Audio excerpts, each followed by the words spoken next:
Olá pessoal, tudo bem? Estamos aqui para falar sobre a disciplina de ergonomia, um assunto muito citado e muito procurado em segurança do trabalho.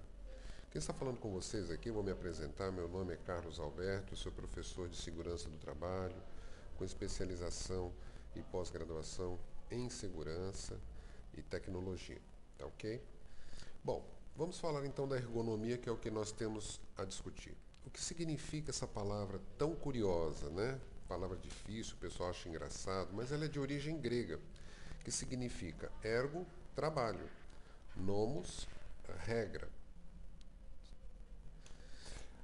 Na Inglaterra, desde a década de 50, já começaram, a sociedade inglesa começou o estudo relacionado à ergonomia entre o homem e o seu trabalho.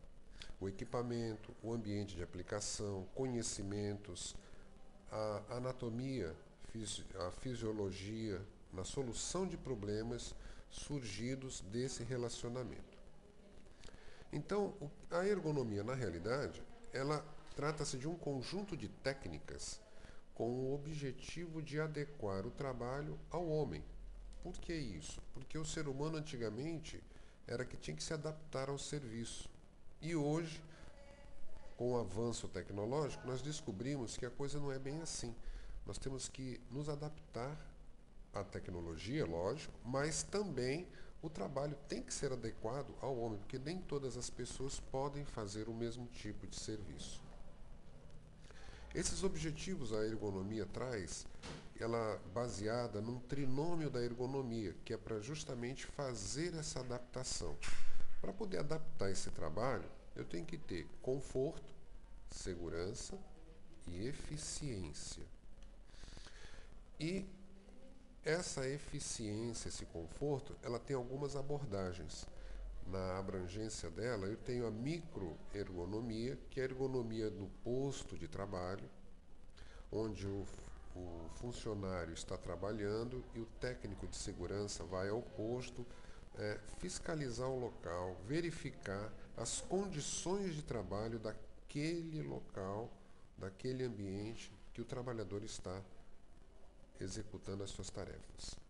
A macroergonomia, ela envolve um sistema de produção. É uma coisa mais abrangente, né? E ela tem contribuições. Quais são as contribuições? A ergonomia tem também a correção, que é a modificação dos elementos parciais do posto de trabalho em situações já existentes. Ela tem uma eficiência limitada, mas ajuda nessa transformação. Justamente o que a gente havia comentado no início da nossa aula de hoje, a necessidade de você estar o tempo todo observando essas adaptações. Por quê? Porque os elementos que você tem no posto podem ser adequados a uma pessoa e não ser adequado para outras pessoas, né? A ergonomia de concepção, que é uma outra maneira de contribuir, interfere amplamente no projeto do posto de trabalho, do instrumento, da máquina, do sistema de produção, organizando o trabalho de forma pessoal. As pessoas vão se adequar a essa concepção, mostrando como é que o seu instrumento de trabalho, o seu maquinário funciona. É eu ter o meu local organizado. E a ergonomia de conscientização é a capacitação de pessoas. Para isso, eu tenho que ter justamente pessoas com ampla capacidade de desempenho, treinadas em cursos de segurança do trabalho que envolvam a ergonomia, para que a gente possa orientar como a pessoa utilizar o seu meio de espaço de serviço para um bom desempenho das suas atividades. Então a abordagem da ergonomia, ela é uma coisa interdisciplinar. Ela envolve a engenharia, a arquitetura, a psicologia, a medicina, design, administração, fisioterapia, enfermagem e as áreas técnicas. E assim vai. Se nós ficarmos aqui citando isso, não vamos ter espaço para disponibilizar tanto tempo. A ergonomia ela tem características. Uma delas é selecionar a tecnologia adequada aos trabalhadores disponíveis. Quer dizer, como ele vai trabalhar, que tipo de tecnologia. que tipo de manual, que tipo de EPI, qual é a melhor alternativa para aquele trabalhador. Ela também tem que controlar como característica as condições dos postos de trabalho. Lógico, ver se eles estão em condições higiênicas, né, ambientais, de acordo com as normas trabalhistas e de acordo com as normas de segurança de trabalho. Criar condições para que o trabalhador possa ter uma boa maneira de trabalho e satisfatória. Eu tenho que criar características, ora, de minimizar os riscos de fadiga física e fadiga mental. A fadiga é um cansaço, né? É uma coisa que deixa a pessoa muito desgastada. Eu tenho também, em cima das características, otimizar as pessoas com a tecnologia utilizada. Sempre incentivar o trabalhador da melhor forma possível e de como ele deve estar trabalhando na empresa. Eu tenho que favorecer os interesses dos trabalhadores para que o trabalho seja executado no ambiente de forma satisfatória e amplamente bem evoluído. Nós temos que também levar em consideração, quando falamos de ergonomia, as situações de trabalho. É um estudo que é feito nos locais. Por exemplo, o posto de trabalho. Eu tenho lá equipamentos que são mobiliários, eu tenho equipamentos que são as EPIs, que é equipamento de proteção individual. Eu tenho ferramentas de trabalho, máquinas e outros. Então, todo esse acervo, esse material, faz parte do posto de trabalho e ele tem que estar em condições de trabalho e de uso adequada, lógico, né? Além de observar o posto de trabalho na sua integridade, eu tenho que observar a postura, a posição adotada pelo trabalhador na hora da execução desse trabalho. Se ele está de maneira correta usando aquele material. Por exemplo, se ele está sentado de maneira correta, se ele não está muito envergado, muito deitado, se no caso ele estiver usando uma bancada, se ele está em pé na posição correta. Tudo isso para quê? Para que ele tenha bom desempenho de trabalho e não sinta problemas em dores lombares, como Ler, Dort ou qualquer coisa do tipo, né? Vai ter aí um reumatismo, alguma coisa assim. Além disso, o estudo de situação de trabalho envolve o ambiente físico, como a iluminação, ruído, temperatura, umidade, cores e higienização. Todo esse processo faz parte do ambiente onde ele entra, vai trabalhar, ele tem que se sentir satisfeito, né, para que possa ter um bom desempenho. Eu tenho também o lado organizacional, que são os sistemas de funcionamento adotados pela empresa. Isso está voltado mais para a característica de funcionamento da empresa. Ela tem uma política, uma norma de trabalho, então é toda uma estrutura organizacional e ela tem que estar de acordo com as normas ergonômicas. Para quê? Para que o trabalhador se sinta à vontade e todas as obrigações sejam cumpridas. Temos feito estudos e mostramos que a relação custo-benefício para esse trabalho, ela custa hoje, para cada real investido na promoção de saúde, corresponde a R$ 20 de gastos no tratamento. Então veja, embora às vezes alguns empresários ou algumas pessoas digam é muito caro investir em segurança do trabalho, mas se eu for pensar em termos gerais e em termos de investimento a longo prazo, corresponde o quê? Sai muito mais barato eu investir na segurança do que eu deixar a coisa correr e não investir em nada. Deixar correr, né? Por quê? Porque cada real investido, como eu disse, corresponde a R$ 20 gasto em tratamentos. As estatísticas têm mostrado que um retorno de 3 a 5 vezes sob a vértebra aplicada de uma empresa em um programa de prevenção. Então, tudo isso significa o quê? Que as pessoas estão trabalhando, mas elas estão tendo dificuldade no seu andamento de trabalho. Por quê? Porque a relação custo-benefício mostra a dificuldade que a empresa tem de adequação aos trabalhos. E apenas 1% do prêmio do seguro que os empregados pagam ao INSS é utilizado em medidas preventivas, enquanto que 99% é em medidas curativas. Veja que engano, né? Eu pagar 99% do INSS em medidas curativas, eu estou favorecendo ao quê? Estimulando o acidente, ao uso do acidente. Vamos fazer acidentes. Por quê? Porque eu vou curar, só que nem sempre a gente cura as pessoas, não é verdade? E 1% apenas pagam utilizando medidas de prevenção. Então a ergonomia está aí. Vamos prevenir o acidente, vamos prevenir as causas para que a coisa não aconteça com todas as pessoas da empresa, não é verdade? E assim todos possam trabalhar de forma mais segura e mais eficiente. Bom, dentro da relação custo-benefício, eu tenho ainda as causas da doença. Elas podem ser hereditárias, podem ser também biomecânicas, que é o uso, utilização incorreta, né, de alguma aparelhagem, ou a maneira de se sentar.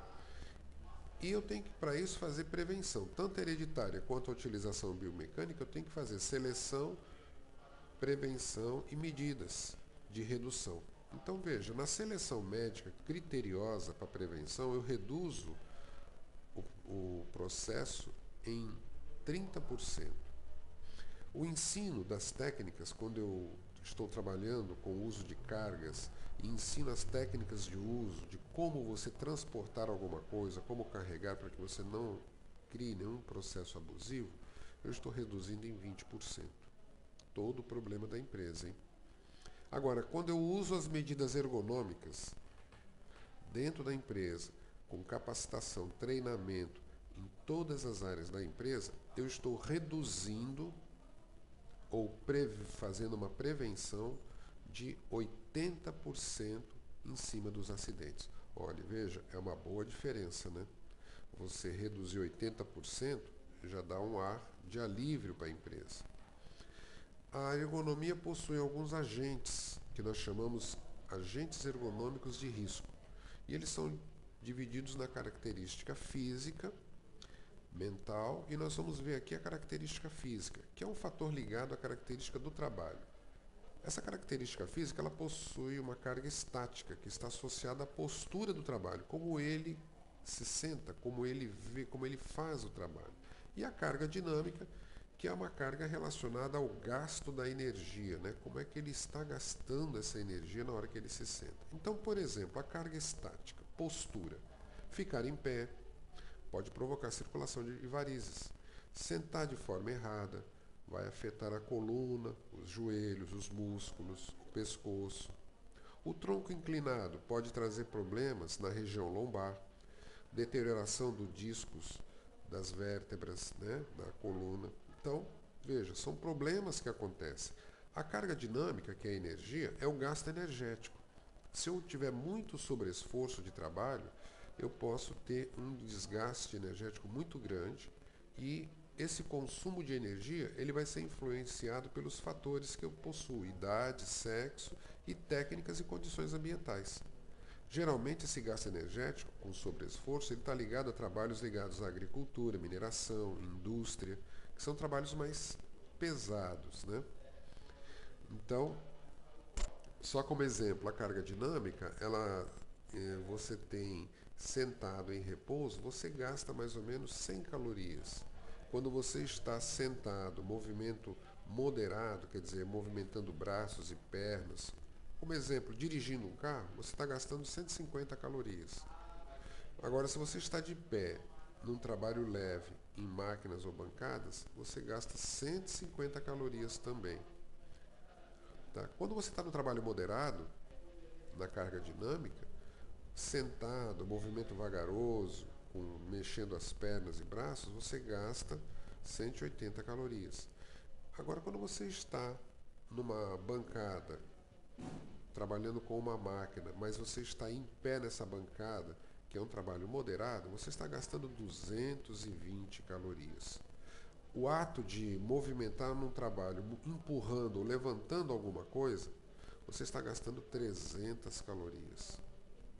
O trabalho pesado, por exemplo, é aquele trabalho intermitente, que de empurrar ou arrastar pesos, você gasta 400 calorias. E o trabalho fatigante, 550 calorias. Veja como você gasta caloria de forma errada se você não estiver fazendo um trabalho ergonômico ou não tiver alguém que lhe ensine ou assessore essa postura de trabalho. Aí você vai ter problemas de porte físico e aí a sua carga física vai ficar comprometida. É por isso que você chega no final do dia e está com o seu trabalho todo comprometido, o seu corpo, tudo, aquele cansaço que você não consegue revigorar. E eu tenho também a carga mental, que é o quê? É a interação entre elementos perceptivos, cognitivos e psicológicos. Essa carga mental, ela tem uma sobrecarga qualitativa, que significa o quê? Quando você tem muito o que fazer. E tem uma sobrecarga quantitativa, que é um trabalho muito complexo e a pessoa não sabe, às vezes, dividir esses trabalhos. Na sobrecarga negativa, quando o trabalho está abaixo da qualificação profissional, a pessoa se sente desmotivada, por isso ela é chamada de sobrecarga negativa. Então, tudo isso dentro da sobrecarga mental. Então, veja, a monotonia é uma atividade repetitiva, de pouca dificuldade, com baixa frequência de excitação, então isso atinge o quê? A carga mental. O psicológico da pessoa leva a uma fadiga mental, a uma dispersão da atenção, diminuição da percepção, ele observa menos, ele tem lentidão no pensamento, tudo isso levando ao fracasso e produzindo acidentes. Tá certo? Eu estou entendendo que a ergonomia, você pode observar, ela é feita com o objetivo de ajudar o equilíbrio dentro da empresa e a melhor postura de trabalho. Então, por isso, todos os trabalhos têm que ser divididos em turnos. Duração de jornada de trabalho tem que ser obedecida. Então, 8 horas por dia tem que ser 8 horas. Se a pessoa trabalha mais de 8 horas, então ela tem que observar o turno do horário dela. Se é só 8 horas, tem que ter a pausa para o almoço. 8 horas, ela tem que ter a pausa, o descanso e a saída para o lar. Agora, tem casos que esse trabalho em turno ele aumenta, ele é de 16 horas. Claro que ele vai ter também o horário de refeição, mas ele vai trabalhar 16 horas, mas ele não vai estar no dia seguinte trabalhando porque ele já trabalhou 16 horas. Tem pessoas que trabalham 24, 36 e assim vai. É o caso dos médicos, enfermeiros, que dão plantão, né? Delegados de polícia. Então, essa situação, ela trabalha de forma descontínua, dia ou noite, e isso afeta a estrutura física e, ao mesmo tempo, as alterações do sono, deixando a pessoa mais cansada e com muita irritabilidade, levando à depressão. A correção para isso é discutir a escolha dos turnos. O trabalhador deve participar da montagem dos grupos e diminuir os períodos de noturnos e colocar mais numa escala de trabalho diurno. E todos têm que conhecer suas escalas de trabalho e ter uma alimentação adequada às condições de trabalho.